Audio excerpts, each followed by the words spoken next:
It's time for a new evolution in raising golfers, one that doesn't involve headaches, tears, or heading down the path of unknown.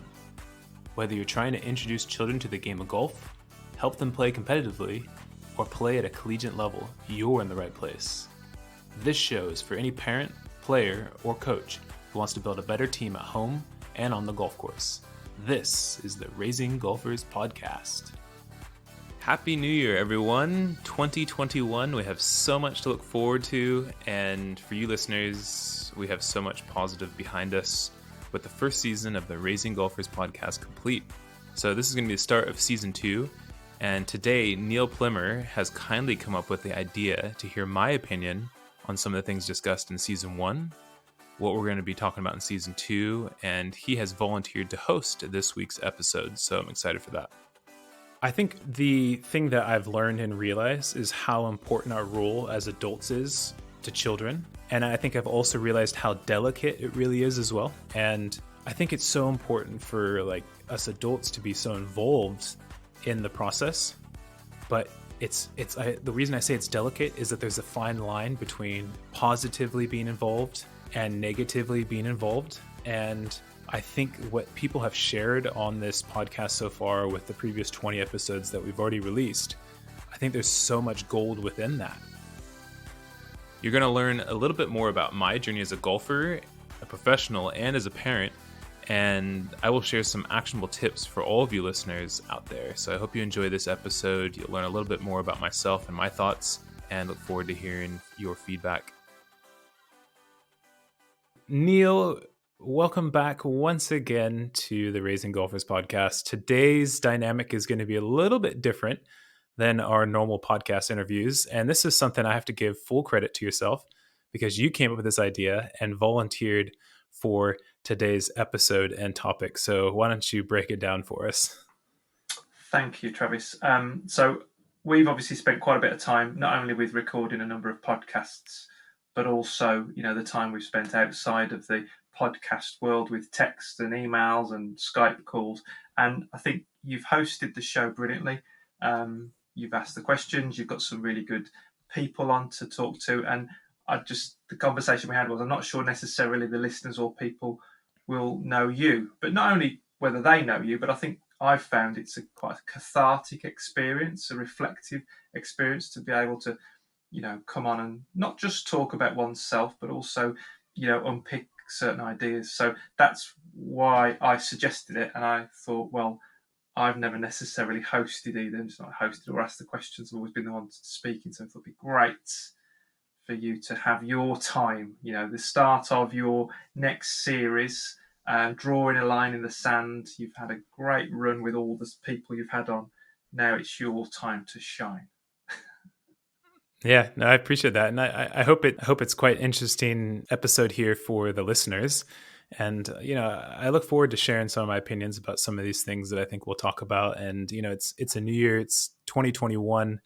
I think there's so much ahead for us, at least in the game of golf. And I hope that the rest of the world also moves in a positive direction.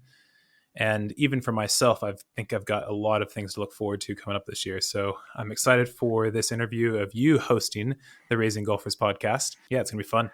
So as you always do, and again, I was intrigued after our last conversation last week, the amount of traveling you've done, your family, your interests, your ability to speak and teach Chinese, which is unbelievable. So just, your story, a little bit about yourself before, now, and the future. What have you got to go? Where are you at? What are you doing? Let's start with the before. And I think the interesting thing here is that I actually began my golf journey when I was 10 years old. So in today's world, even like my son, a lot of kids are starting a lot earlier than I would say a lot of people did around our age. And I started around 10 years old, grew up playing a lot of soccer or football and playing a lot of baseball, but fell into golf from my grandfather. He was a big golfer, and my grandfather's father was a massive golfer. So he introduced me to the game of golf, and I started just for fun around the age of 10. And to be honest, I don't really remember much as far as scoring goes. I just remember being really intrigued by the quality of golf clubs, because at that time it was like a transition from the persimmon woods into the metals. Shows your age. That shows your age. Yeah, I was gonna say people listening are probably like, man, this guy's old. But that was probably in the mid '90s, really, the early to mid '90s, wasn't it? That transition was really starting to kind of take place and really transitioning away from the persimmon woods. So I was intrigued with some of that new equipment. And ironically, when I could get into junior golf, I guess trainings, they only offered things in the summer, and they weren't even summer camps. They were just like summer tournaments. So it was literally you show up and you play in a tournament like on day one. Now, the competition wasn't high, but the irony of that is at that time, and it was just right around when Tiger Woods was coming to the scene, that my mom, at the end of the school year, she would have to wake up at like, I don't know, it was like 5 in the morning to go wait in a line to sign me up for golf. And if she wasn't there early enough on the signups day, I wasn't able to play in the summer. Imagine that. So I remember waiting 2 summers before I could join the league. And I finally got into it. And I remember being so excited, but it was just, that's just how it was then. It wasn't like everybody can play. It wasn't just there's loads of options for everybody to participate in the game of golf. It wasn't like that. It was like you get to play in the summer and you get to play straight into tournaments and you almost have to get on a waiting list to get in. Kind of wild, isn't it? Wow. And so by the sounds of it, also a lot of family involvement, whether they played or not, but a lot of family involvement to support and to help you get to play. Yeah, exactly. Absolutely right. So yeah, so that once I got into that, I think everything just sparked. Tiger Woods came to the scene. Loved him. Played 4 years of high school golf competitively, and my dream was to play college golf, which I did not do. And I will discuss those reasons at the end of the episode when I give a little bit of advice for people who are interested in playing college golf. So now, fast forward, I always had a passion then to become a golf coach. And this came through going through college, working in a few random jobs. I worked for home loans. I was a technical recruiter. I went to China to teach English for a few years, which is where I met my wife. And actually, when I went to China the first time, that was what kind of sparked my interest to coach golf. So I left China and I said, I'm going to come back to China and I'm going to coach golf. And the funny thing is that I messaged one person in China, and that one person, his name was Michael Dickey. And this is in 2009. And I said, hey, what does somebody have to do to coach golf in China? And he said, well, you should get your PGA certification or accreditation before coming to China.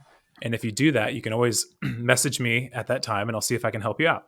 Now, fast forward 5 years later, I get my PGA certification. I go back and I say, hey, who's that guy that I spoke with the first time in China? Oh, Michael Dickey. What's he doing? Oh, he has his own academy.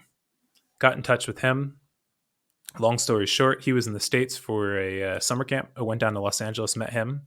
He offered me the job. And after 4 years of coaching golf in America, in the San Francisco Bay Area, which is where I'm from, I went back to China to coach golf. So you had quite a lot of worldly experience before you got into the golf industry then. Yeah, Which do you absolutely. feel then that gave you a sort of slightly maybe different perspective on the golf industry, golf coaching, because of that worldly view that you'd got? Yeah, I think so. What's interesting is when I was younger, and I'm not saying this is the best advice, but I always chased what my passion was at the time.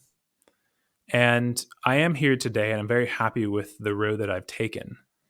But I do look back on it. And if I think I made a little bit more calculated decisions, I think it would have probably redirected my life in maybe a slightly different way. But my whole childhood was about fun. I don't remember doing much homework. I remember being outside with my friends. I remember playing. And after college, I was just driven by things that interest me. So I dabbled into, like I said, home loans. I dabbled into technical recruiting. I dabbled into teaching English in China.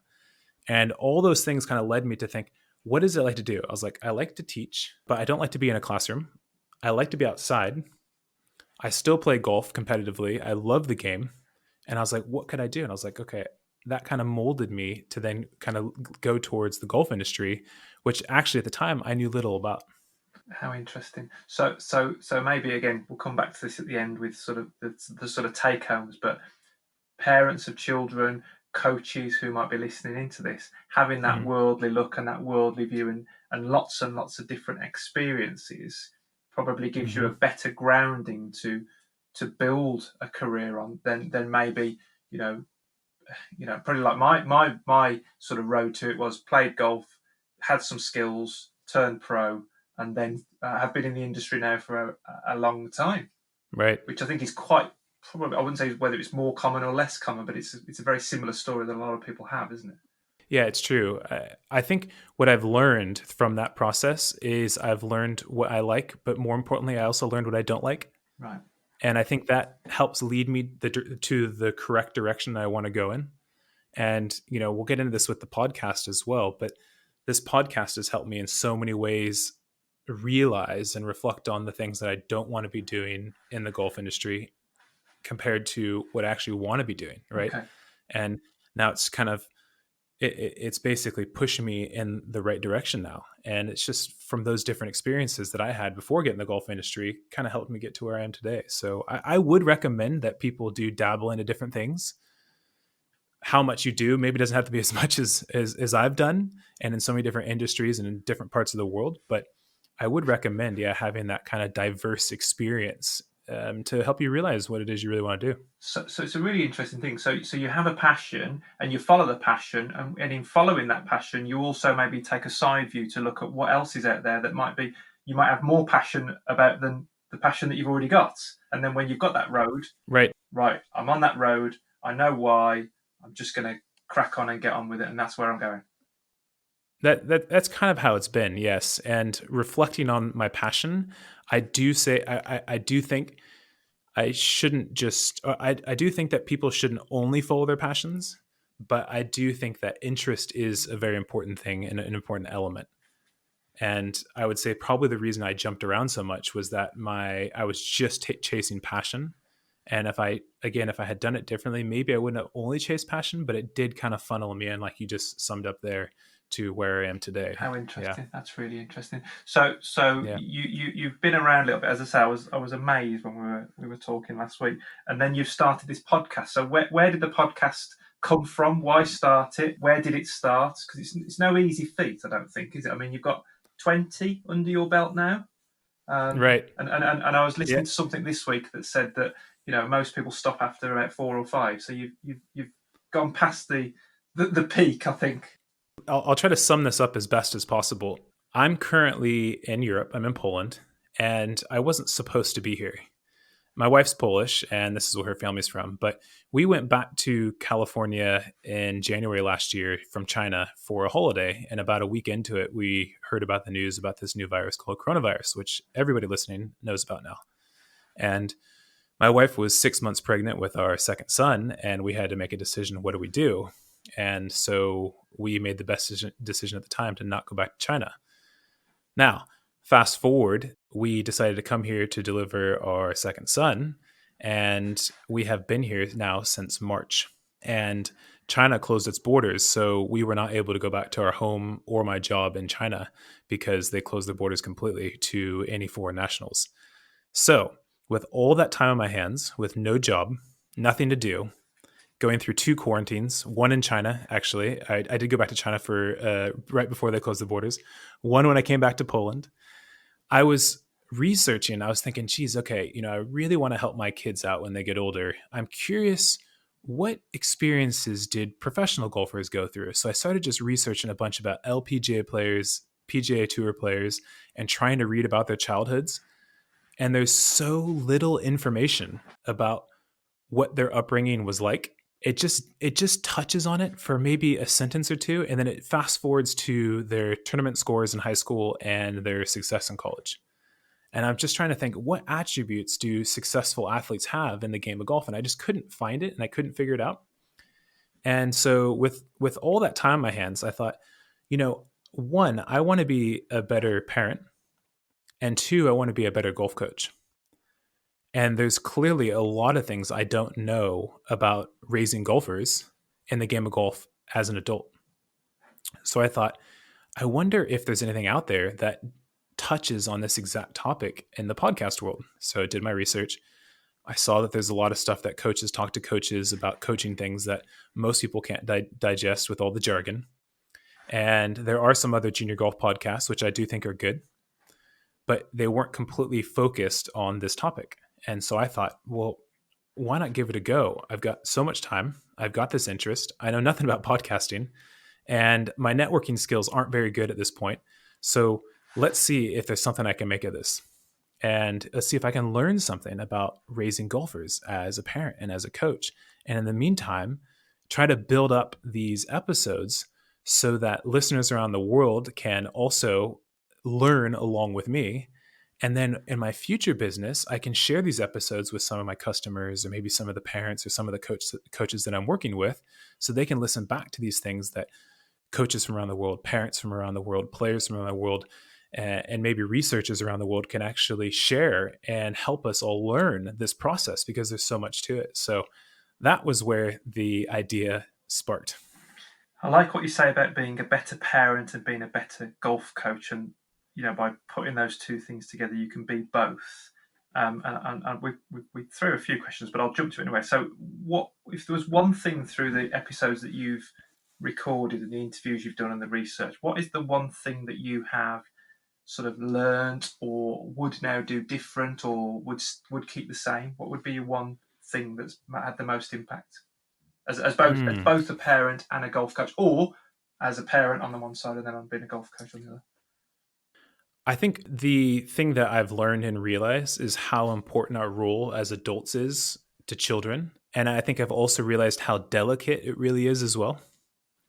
And I think I've learned that through conversations with parents, and I've learned that with conversations for people like you, Neil, about some of the things that you share on the podcast. And I think it's so important for like us adults to be so involved in the process, but the reason I say it's delicate is that there's a fine line between positively being involved and negatively being involved. And I think what people have shared on this podcast so far with the previous 20 episodes that we've already released, I think there's so much gold within that and so much diversity as well. So you've got the coaches, you've got some parents that come on, you've even got some players that come on and shared some wisdom with us. And I think if you kind of pick through that, you'll hear some of the same tones and hear some of the same lines that are coming out. And I'll get into more of this, but it's just made me really realize how important our role is of adults for helping the kids in the journey. That is gold. The delicate balance. I think that is. Yeah, that is. Yeah, I've written that down. I've underlined it. I've circled it. I might even go back over it and read it in a minute. And that sums up, I think, quite a lot of our conversations, isn't it? About the role of the adult, the coach, where the children, and where we all sit, and we're all sort of tiptoeing and precariously, trying to. And I use a term regularly, positively influence. But again, we can probably positively influence in a way that tips that balance over too much, and we can do it in a negative way as well. And wow, that's really good. That's really good. So when you set out on putting the podcast together, you had all this time on your hands. What were you actually hoping to achieve? What was your goal? Have you achieved it? And how has it evolved and developed and changed over the last number of months? I kind of thought that the vision I had at first was that this would be kind of like almost like an almanac for helping junior golfers through the journey. So it'd almost be like, if I can read into the future and be able to help these junior golfers out as an adult, this is kind of the step-by-step process I would have to take. That was the original thought, at least. However, I quickly learned that it's not as cookie cutter as that. And it's not as easy to just give this very clear step-by-step process through the journey. But I would say that that kind of just developed and led into what it is now, where there's, it started with interviews of some coaches, and it started with interviews of players. And then all of a sudden I came up with this idea is like, gosh, I need to get parents on this podcast and let's hear their opinion and just hear what they've been through. And so got a few parents on the podcast so far, and even some of the reviews that I've had from the podcast, some people have said that those are their favorite episodes because they can just relate to those conversations that we've had. And then it developed and changed, just speaking with you, we decided, let's do these discussion topics, right? And, you said, check out my blog at the Jolfman blog and just look at those topics and think if there's anything we can break down. And I mean, holy smokes, did we break those things down or what? Just from the only few that we've done, and there's going to be more ahead. But it evolved and developed in that way, and it where it is now, I didn't expect it to be. If you look back 20 episodes ago when I started, I didn't imagine it to be where it is now, as far as the things that are discussed, or even the mindset I have as an adult now. It's completely changed, honestly, since I've started the podcast.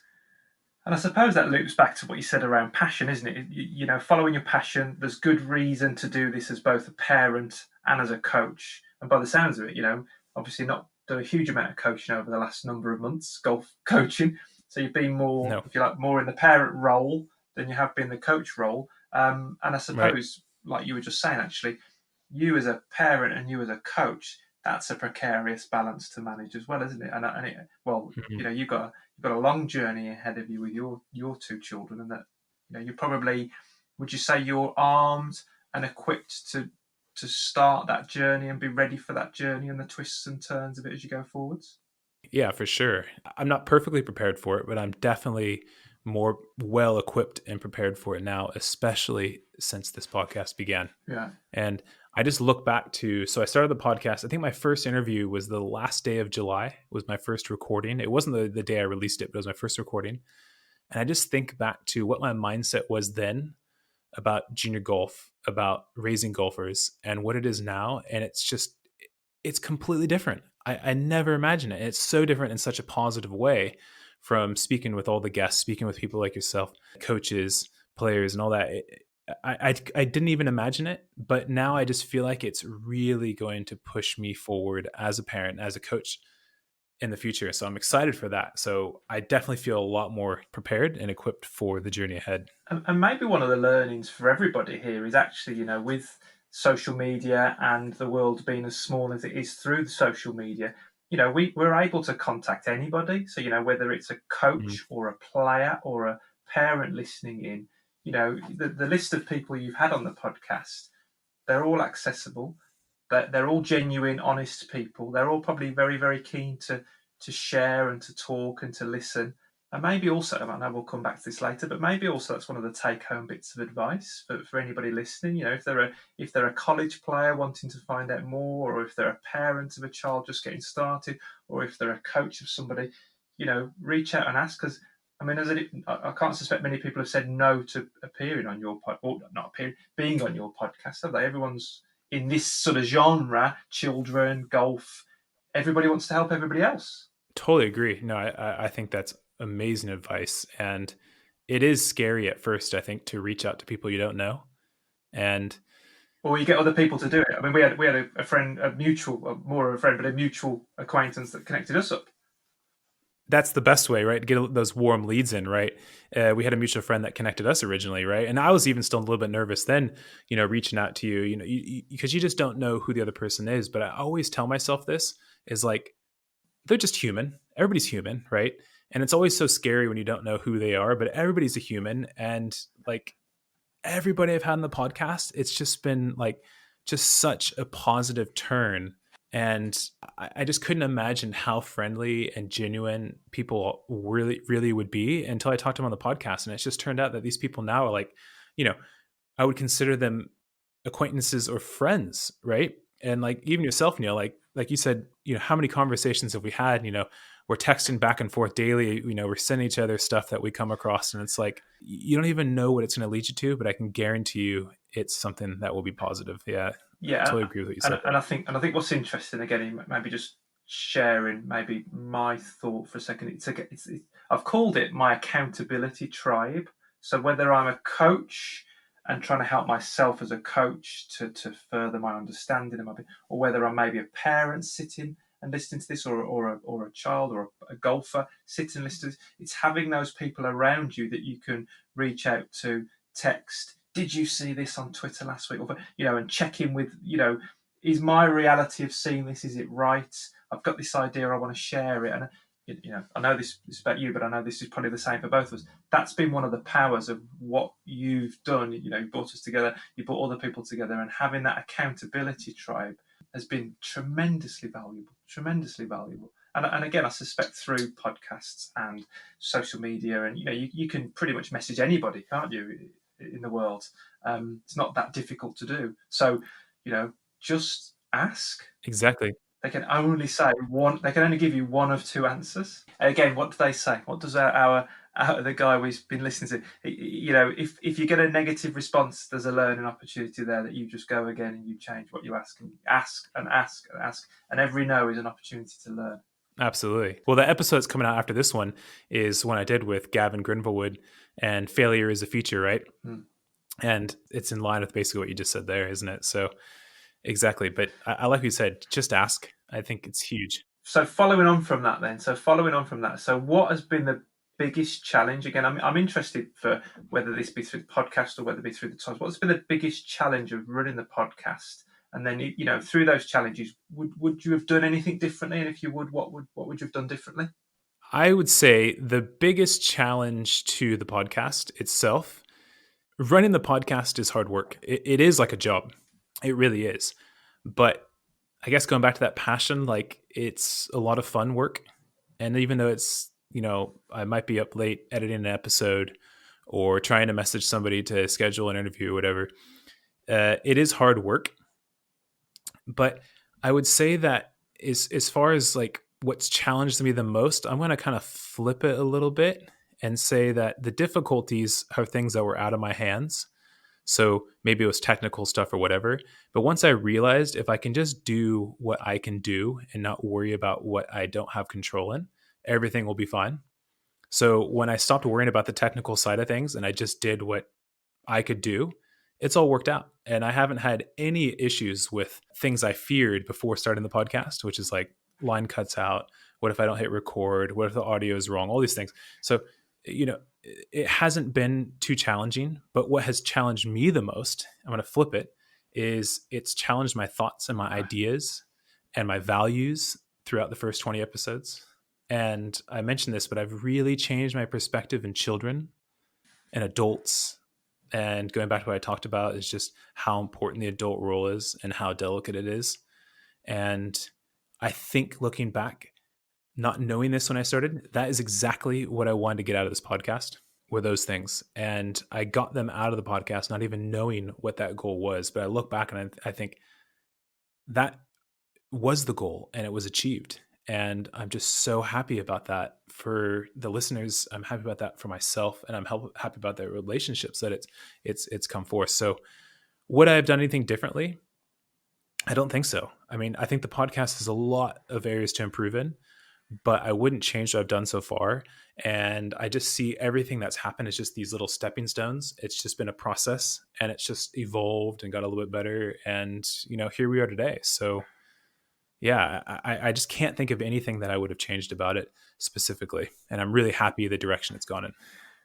So I think what's been amazing is the sort of range of the guests that you've pulled together. And, I think we spoke early on, and obviously I think generally in our industry, junior golf coaches are all too willing to come on and talk and share their thoughts and ideas. But, the range of people, the coaches, the children, the players, the parents' stories. I mean, I suppose, you're pointing people towards your website and you've got the sort of the wisdom, you've sort of put them down into some bullet points for people to have a look at if they haven't listened to any of the episodes, which I've printed that off, and there's a lot of stuff there. I know when we were prepping for this, what could you pick out as the memories and the moments? And there's so much information there, and it's a little bit of not a who's who of junior golf coaching, but there's some big players there. There's some people that people will have heard of. There's some people that people wouldn't have heard of, and in each of them, there's so many different take-homes. And I wasn't quite sure how we would do this, but I was keen to sort of put to you, what are your memories from some of the chats you've had with people? What would be the take-homes, and what people could learn, or what did you learn? I was interested to hear about that, because I've gone through these words of wisdom with a sort of fine-tooth comb, and to just try and pick out just a few things is so difficult to do. Right. So I'll leave it to you. Well, first I would say that, the idea from the wisdom actually came from Dr. Bob Rotella's book, or one of his books, Golf's a Game of Confidence. So at the back, he's got this index. And when I was in high school golf, I would just, like, before like a tournament or a match or whatever, I would just brush through the same things, and like I would just read those things over and over, and it really helped my confidence. And so I thought, well, if I've got this wisdom in there, maybe it'll help the confidence of the adults kind of going into raising golfers, right? And it's just like, well, if I don't want to listen to the episode, which I hope you do, you can at least go through and like just quickly brush through some of these people. And if there's a person of interest, whether it's Neil Plimmer or Kate Tempesta, or maybe it's a college golfer, you can just quickly go through and read what what the wisdom is. And one thing I said to you is what I need to do now is go through with like a highlighter of different colors and just kind of see what the trends are, because I'm sure if I like go through it, you'll see like the trends of what people are saying, and it's like, okay, if this keeps coming up, there must be a reason, and as an adult I should seriously consider that, and then think about, okay, what are my values, or what's my perspective on those things that keep coming up, or how am I delivering that to my child or to my junior golfers, and kind of go from there, which is something I haven't done yet, but that's the idea of where the whole wisdom thing kind of came from. So I appreciate you going through that. As far as the memories I've had, I just like, before I press record on every episode, I'm a little bit anxious, and I wouldn't say I'm nervous. I'm just a little bit anxious. But then once the recording starts going on, it's just like, I feel like I'm in the zone, and I didn't even know this would happen. I've never been behind a mic before. I didn't even know if I'd be any good at this, and I still don't know if I am. But now I just feel like I'm in the zone. I just love every conversation I have. And the first episode of Tom Hefford, I think he brought the excitement, he brought the energy to the podcast. He was really passionate about his product and what he's done, and I think it set a good tone. And I thought it was very ironic that his kind of slogan be it is bridging the gap between lessons and home. And I thought, everybody's in lockdown, so what a place to start to have people get some ideas about some things that maybe they can do at home, because people are probably scratching their head like, geez, we've been in lockdown for 3 months now. My kids are driving me crazy. What can we do? And so I, like yourself, I got connected to Tom through another person that I knew that went to university with him, and got us connected. And it was a great interview and a great episode. And I just thought it was a great start to the podcast. So then from there, I was like, okay, I wonder if I can speak to some other coaches that I've never touched base with before. So I was like, I like what Op36 is doing. Messaged Matt. He came on, gave a lot of good, like solid advice for basically how to get on the golf course right away and kind of break that barrier between new golfers being afraid of getting on the golf course. So, to sum up, I don't want to go through all of these, but what I will say is I think just the things that the guests have come on and said has just blown me away. And I think the advice that they've shared and the experience they've been through, and then some of the parent stories, or even that story from the guy from India, they were just so humbling. And I was just so in tune and listening to their stories. And I was just like, this is so interesting. And it's just a humbling story that I never expected would have come out of this. And yeah, I'm just, I'm really fortunate for all the guests that have come on to the podcast. And same with yourself, Neil, with every episode that we've had, it's just been so much fun and so much value. Yeah, and I think giving people that forum, because I think, from my own perspective, having the opportunity to not only talk and record it and connect with yourself, but also it's the time running up to it. So, we might throw some ideas around, have some thinking. And I think it's the same for, again, maybe one of the take homes for this is that find somebody, anybody, and just chat. And, find that mutual connection. So if the mutual connection is right, I've got a child that plays golf. I think often parent, adult will have child that plays golf, go to coach, give child to coach, right, now you look after them. Whereas, we want to find out, what are our values, what are our beliefs, what's our understanding, check in with them, are they right, could they be changed? And I suppose if you selfishly looked at it, and again, tell me if I'm wrong, from your own perspective, you've got your children that they're still little, but you've checked in early doors with what you believe to be true, and you're going to be able to build an unbelievable base. And if there are parents out there listening, going through, whether it be the words of wisdom or going through the whole podcasts, they're going to get some information they agree with, some that they don't, but that's healthy. And you look through the list of, because I put the list together, and there are some things that I would go through, and there are a number of things I maybe don't agree with. But by listening to the episodes, you can then start to understand why people do it. So the one thing that, again, the one that struck out for me was the caddies, the kiddie caddy, which, there's a lot of me that I like children to carry their own bag. I like them to then do it for themselves. But then when I listen to the episode and when I look through the show notes, it's like I could understand where the people were coming from when they put that initiative together.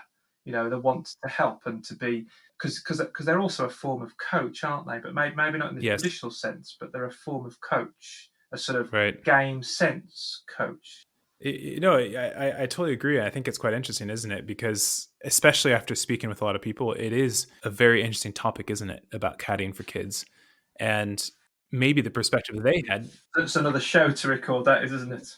Yeah, but maybe, like you said, you can see where they're coming from, and maybe where they're coming from is, okay, well, if the caddy thing's going to continue, then maybe at least we can try to add some help, or make the relationship between the player and that caddy a little bit better, instead of maybe being their parent or whatever, whoever the previous caddy was. So I agree with you. You can see where they're coming from, and you can see why they've thought about a problem and maybe try to create a solution. Now, maybe it's not the full solution. Maybe it's not the best solution for the development of the players. And like you said, whether you agree or disagree, but there's things, like you said, you can take out of it, and somebody, I think, listening to that episode will be able to take out certain things and be able to resonate with what their current situation might be. Yeah. And I think maybe to the people that are listening, you've gone through 20 episodes. I mean, the scale and you've deep dived into probably not all there is to know about junior golf, but there's probably quite a lot there. So if people were to listen and to look at it, like we said, there'd be a lot that they might agree with, things that they wouldn't agree with, things that will challenge their values and beliefs. At the end of listening to your series, they're going to be in a different space to where they were at the start. I think 100%, because I am. You can only be applauded for putting that together, the time and efforts, because, I know not yet it's necessarily brought in any financial advantages to you, but, out of small things come bigger stuff, which again, we'll maybe come back to later, your next journey and what you're into next. Right. Totally agree. Because one of the, and we've discussed this, obviously, those deep dive conversations that you've gone into. And so you've gone into some different areas to discuss in a bit more detail. So you got anything to add on those? And then are there any other areas that you would like to sort of deep dive into? So I think as far as deep dives go, I think that there's a long list of topics that can be discussed. And I think even, you and I, just the conversation we have, we text each other, just sometimes even random ideas that maybe we haven't even talked about, openly, and just thought, well, what if we talk about this or dive into this a little bit more? And I think there's so much to dive into. And, one thing we've discussed previously was like, okay, we're talking a lot about our opinions and experiences that we've had with some of these topics. There's probably a lot of research that backs these topics up, and whether it's in line with what we're saying or not, I think myself, I need to dive a little bit more deeper into some of those things. But I do think that people do appreciate just hearing my opinions and experiences that I've had, or even yourself's experiences, your opinions, and those types of things, because a lot of times those things are what relate to people and it can resonate. And sometimes, research doesn't necessarily always resonate or hit home with people. And it depends on how it's delivered. So I think there's a lot of other topics. I would like to deep dive with a collective group of maybe some coaches and some parents on a podcast interview, and just have multiple guests at one time, and maybe even have parents throw something at us and we kind of go into that conversation and dive into it a little bit deeper. And maybe it's our opinion, or maybe it's me asking more questions to the parents to make them think about what their opinion, maybe help them kind of find out what their true values are around that topic or whatever it may be. So yeah, I would definitely say there's more ahead. And like I said, I think there's a long list. And I think one of the ones that's going to come up soon between you and I is that process one, right? Is how important the realization and the importance of understanding the process and appreciating the process of this journey. And I think there's a lot that we can dive into.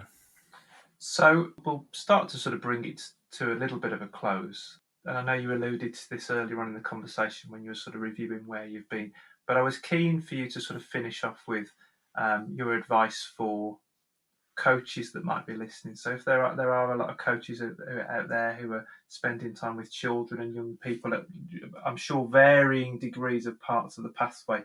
So I mean, looking through your guests, you've had Kate, you've had a number of different coaches on who, some of them start with the really young children, just creating that spark.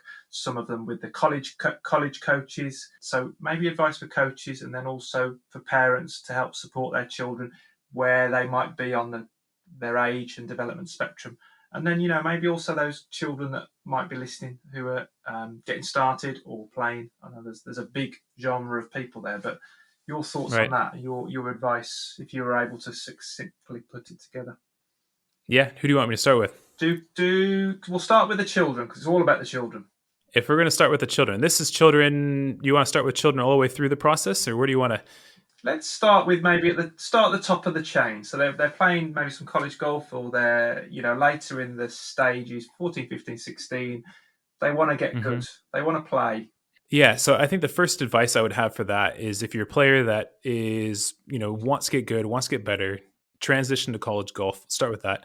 I think the first thing is you have to remember that it's a process and you do always have time.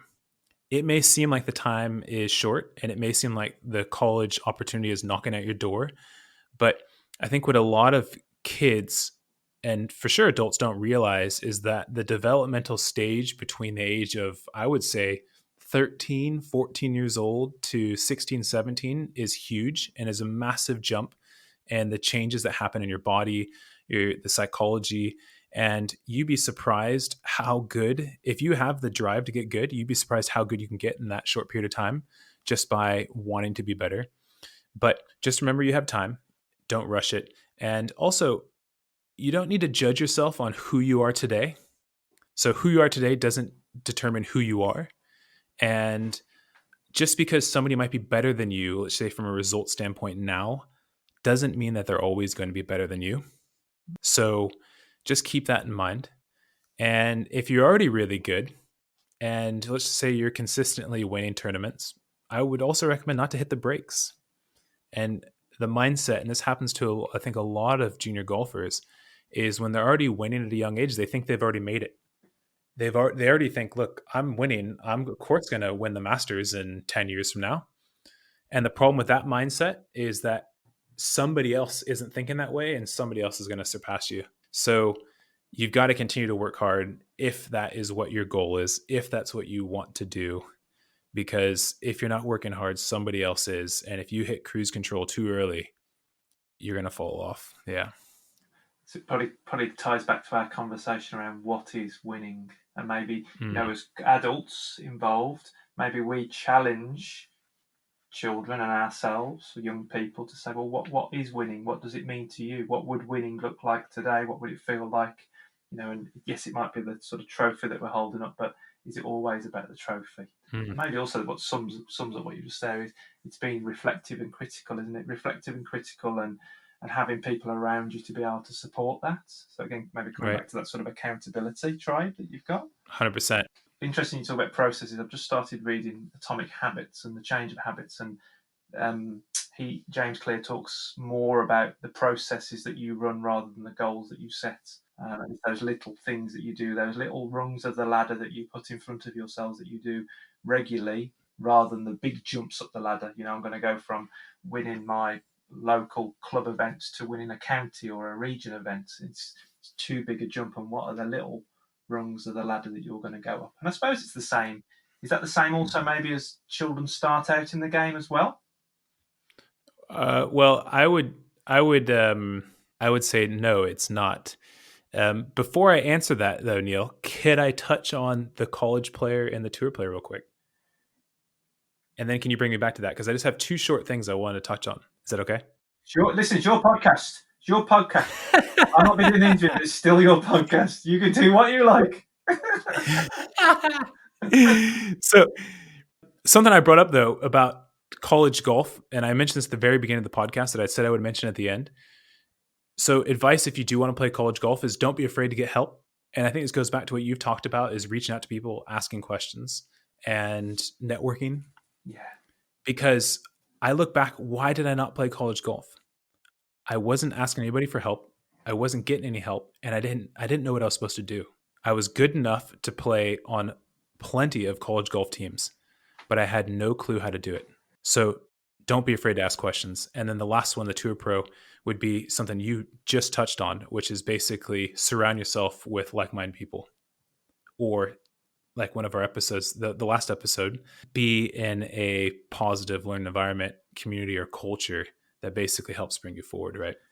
Yeah, it's interesting as well. Yeah. You talk about college golf. That could be the same for, if we were over here in England, where we don't have maybe the college golf or the traditions that you've got. Aspiring apprentice golfers or people that want to become PJ members, and although we talk about golf, it could be anything, couldn't it? Asking for help and helps very, very close to us nowadays. 100%. Yeah, But I exactly. might just pick you up on the last point there as well, and just maybe also have people around you that don't always agree with you and are ready to challenge and to give you, feedback that's not always in the positive. Because I think sometimes it's more difficult to give and receive feedback that's not positive, and it probably takes a deeper level of relationship or understanding or connections for, not tough love, but to give you that sort of feedback that you don't want to hear. Right. And then when they're given that, then support you and the person within that process. Couldn't agree more. So young children. So maybe they're at your children's age. So you've got first hand experience of a little one. Enjoying bashing a ball around with a stick. What's your Right. thoughts on that? Well, I think it's simple, but again, it's delicate. So I would say have fun. Of course, that's the first thing I'm going to say, right? Let them be creative and play the game alongside them. I think the delicate part of that is you constantly have to reflect on what your values are, because it's so easy to get wrapped up around something else that actually isn't really important to you. And what I mean by that is, stepping in too early. You've got a kid who's under the age of 8 years old, and you step in too early because you want to help them. You want them to see them succeed and get the ball in the air. But is it really helping? And is that in line with what your values are for the longevity of your kid playing golf? Those are the questions that I think you should ask. So for children who are playing, yeah, just have fun, be creative, and play the game with people that you enjoy spending time with. So for any adult involved, whether it be a parent or a coach, we want to help, we want to do the best, but is it really going to help? And for That's me, delicate. it's delicate, and the delicate balance, and I love this. The delicate balance is between helping and hindering. Is hindering a word in America? Yeah, okay, it is. Good. So helping and hindering. So the balance between all what we're doing is: are we going to help or are we going to hinder?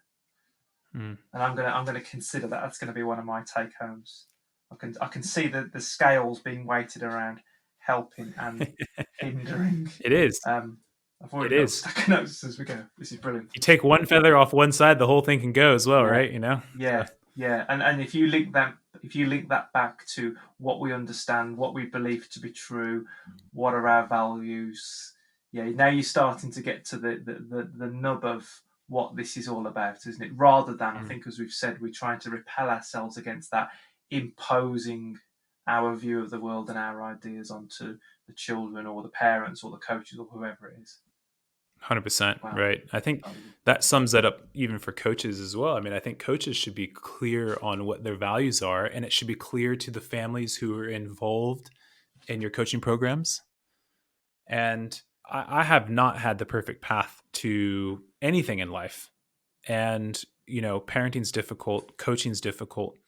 But I will say that I have come to realize that those things have to be very clear. And for me as a coach, advising other coaches, I think you'll realize what it is you truly love to do.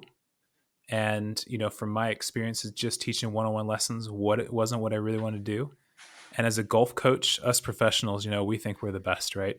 But really, we have to put our egos aside. And it's tough for people. It's even tough for myself, I would even say to an extent. But you have to put your ego aside, because if you don't, as a coach, I think you might start going down the wrong direction in your profession. which then might funnel over and lead into some negative things that happen with the programs that you're running and the people involved in that environment and that community and that culture. So it's so important. And I think I've learned this from you, Neil, and I think you've brought this out of me to really think about what are your values and how important and how crystal clear those have to be. Yeah. Yeah, and that came from me. It was hit like a ton of bricks with a guy, and he said, "Who do you coach and why?" Now, golf coaches. So, for any golf coaches that are listening, or even parents, a lot of golf coaches, they'll we, and I'll put myself, we, not so much now, but certainly in the past, as I reflect back, we have coached everybody and everybody. We'll coach from the 4-year-old to the 84-year-old, the tour player to the one just getting started, to the beginner, to the ladies group. Everybody and anybody. And I think when you're challenged by somebody to say, who do you coach and why, and if it's a case of, well, I can coach anybody, can we be the best to everybody? Or do we end up being the jack of all trades and the master of none? And through our conversations, I know this isn't about me, but through our conversations, it's allowed me to develop our Jolf and my mindset towards who we coach and why. Keep narrowing it down, because everything I read about, if we're trying to create to be our best self, the more you can niche, the better you will be at it. And if we're in a world now where niches work, don't they? It's true. And I think probably it might take a while to find out what that is, going back to what we talked about towards the beginning of this episode, by trying different things, right? Yeah. And figuring out what you like, what works, what doesn't work, and then bringing it all together, simplifying it, put it in a paper. And I like the advice that you've given me, which I still haven't put into production yet, but I'm working on, was like you said, film yourself, basically state who you are and what you do, or essentially basically summarize what your values are in less than a minute. It's tough. And it's so tough, isn't it? It is tough. But it's so important. And maybe a good action for adults, coaches, parents who are watching to do that. Nobody needs to share it to the world, but even just spending 10 minutes doing that, putting yourself in, turn it onto selfie mode, put it onto your iPad or your iPhone, or obviously other available devices, and record it. It's really difficult. Really difficult. Or 100%. Or get invited onto a podcast, or speak to somebody else. Right. You've got to put your stuff out there and listen to yourself, because I know we've done that, and I've listened back to them, and such a great experience to go through from a reflective perspective. Oh, 100%. And the advice I'd have for parents, just to sum that up, or adults, I should say, the advice I'd have for adults to sum that up is a lot of things I've gotten from you. But, once in a while, I think it's important to question what it is you are doing.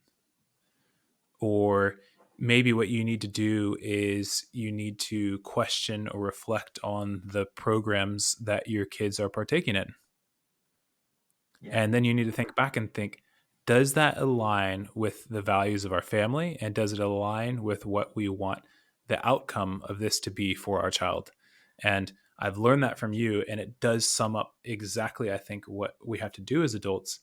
And if you don't do that, again, you're just going to get lost and you're going to forget why it is what you're doing, right? And you've brought that up. It's so tough to do. For anybody that does that, it is so tough, because we all will probably sometimes veer towards wanting an easy life, a convenient one, and we all want the best for our children as well. But it is a really difficult one to do. I know this now is not the time to sort of deep dive into that, which we could do. But if you were to pose that to parents, that is a really tough thing for people to consider. And same for coaches. Is what you are doing, is it the right thing? It's a tough thing to do. It's a good one. That is a good one to pose people. Totally agree. So as we finish this off, we were trying to keep it. We've done well with time. I think you said it'd be shorter, but it's not. You were nowhere near right. That's wrong. I know it wouldn't be. I know I've got a stack of notes as well to go through for our next chat. So this is the start. This could be the end of series 1, the start of series 2. You're hopefully going to be in a new country back home. What's next for the Raising Golfers podcast? What's next for Travis in his career and his family? I'm I'm keen for you to share that and also make yourself accountable as well on tape. All right, let's do it. So, season 2, let's break it down, right? So, I think the first thing I'd like to do, and this is a big one that I've been trying hard on, is to get some professional players' parents on the podcast and really dive into what their experience was raising those golfers. And I think being able to relate to those people, and again, all the listeners and myself understanding that those parents are humans too, and they are parents parenting children, I think there'll be a lot for us to take away. We talked about diving deeper into some more of these topics that you and I and some other the previous guests have already had, and even some new guests. I want to bring on researchers, and then I talked about doing some of those like group discussions where maybe we have parents and coaches on multiple parents and coaches on one episode, and kind of diving into either multiple questions, a variety of topics, or maybe even just one. And the last one is I would love for listeners to send like I want to get voice recordings from listeners to ask guests questions that come onto the podcast, and then kind of submit the listeners' voice recorded questions onto the episode, and then they can ask direct questions to the guests, which would be great. And for myself, hopefully, now that people are listening to this episode, I should be on my way to the United States, back to California, which is where I'm from. And I will be in the process of trying to start a developmental on-course coaching program at a facility that is currently unknown. But I think the things that I have learned from this podcast and the previous season 1 with all the guests, I think it really has made it crystal clear what I want to do going forward. And I want to do it for the people in my community. I want to do it for my own children, and I want to do it for myself because it's something I feel passionate about, I believe in, and I think I'll enjoy it going forward. So lots of on-course lessons, lots of just fun and play and games, and just getting involvement from everybody in the community into those programs wherever I might land. But I can guarantee you that the things that I've learned on this so far on this podcast will really kind of create the framework of what it is I'll be doing next. And I'm excited for the future that is ahead. So I look forward to that. And Neil, you've been a big part of helping me align what I will be doing and creating some of those values to structure that business. So thank you for that. It's been amazing. It's been amazing. And I think now we've got a solid base. I think we can start to throw rocks at each other to challenge those assumptions that we probably put in place. Right. Absolutely. So as we finish up, I'd just like to say thank you, probably on behalf of myself and obviously everybody else that have listened in, all the guests that have come, for you putting together series 1. I think, again, I think it's only when you draw this line in the sand, and the reason for me probably pushing or asking or getting this is to be able to draw a line in the sand. And then when you've drawn that line in the sand, to look back at the people you've had on, the conversations you've had, what you've put together. I'm sure that first episode took you infinitely longer to edit than the 20th episode. That's probably for another podcast. Oh yeah. So a massive thank you for you doing this and putting this out there, because it seems to me there is a junior golf industry out there. It's a big industry, but it's also quite a small industry at the same time. It's quite a niche. To be able to bring all the people together, the variety of people, the stories that you put, the information you put out there, I think is no mean feat. And I think you've done even as I said from the outset when we first met, I think you've done a fantastic job doing that. So, as ever, we would just say you can get 3 things from us. Number 1, the opportunity to do more of it, which you're going to do. Number 2, you should give yourself a pat on the back. And if I did have a golden ball to give, which we always give, I'm going to hand you over. We are recording this, but we've also got I'm going to hand you a golden golf ball for doing such good work. So well done. Neil, I appreciate it. Thanks, buddy. No, I appreciate it. Yeah. Thank you so much. Yeah, that was more than kind what you just said there. And, it makes me feel good that at least, people that are listening appreciate the information that the guests have come on and shared. What I've done is just basically got the people to come onto the podcast and share their information. And I think that I have to thank every guest that's come onto the podcast. And I enjoyed every single episode and every person I've talked to. And I appreciate the listeners as well. I've gotten some just amazing feedback from people that I never expected from just odd ends of the world, which is just wild. And I just didn't imagine that. And when I get those messages from people that say, "Hey, Travis, love the podcast. It's really helped me with raising my golfer, and I appreciate everything that's come out of these episodes." It just makes me want to just keep going and plugging away and doing more. So I appreciate the listeners. And lastly, Neil, thank you so much. It's been awesome. You crushed it as the host of the Raising Golfers podcast. I'll listen back and find out. and you've crushed it as an amazing guest that's come on the podcast multiple times, and you'll be on the podcast even more. And there's some really good things coming out of the podcast between yourself and myself. And I look forward to what's ahead for sure. So Neil, thank you so much. It's been a lot of fun, and I appreciate the relationship it's created between yourself and myself. Awesome. Very welcome. Thank you. All right. First off, hats off to Neil. What a wonderful job hosting this week's episode. I'm happy to be able to have the opportunity to share my thoughts and opinions on some of these topics, and hope that you were able to take some positive things away from this episode that you can help your junior golf out with and implement immediately in your life. Thanks again, Neil. This was a great episode, and it meant a lot to me, and appreciate you hosting this week. If you enjoy listening to our podcast and the information you got from this episode, do us a favor and continue to support us by hitting that subscribe button and giving us a 5-star review. Your continued support will help us continue to grow and be able to interview some of the most experienced parents, coaches, and players in the golf industry to help you continue to raise your golfer to their full potential.